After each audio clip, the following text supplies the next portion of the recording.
ধৈর্যের ফল যে আসলেই মিষ্টি হয় এটা প্রকৃতি আবার প্রমাণ করে দিল।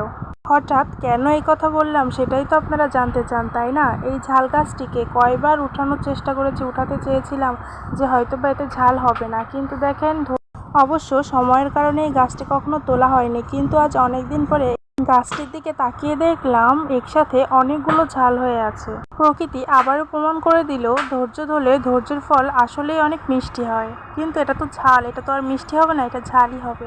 অন্যদিকে আরেকটি ঝাল গাছে দেখি ঝাল হয়েছে। এই ঝাল গাছটি অবশ্য কেনা না, একবারই ছাদ থেকে ফেলে দেওয়া একটি চারা এনে লাগিয়েছিল আমার ছোট বোন। দেখি এতেও অনেক সুন্দর ঝাল হয়েছে এবং অনেক ফুল হয়েছে। এই মেহেদি গাছটাও শুকিয়ে গিয়েছিল, ভেবেছিলাম তুলে ফেলবো, এখন দেখি সত্যি পাতা বের হয়েছে তার থেকে।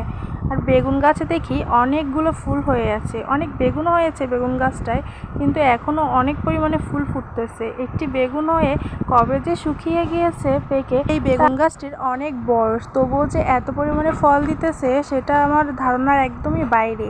বেগুনটি একদম হলুদ হয়ে গিয়েছে। আজ এই পর্যন্তই, আল্লাহ হাফেজ।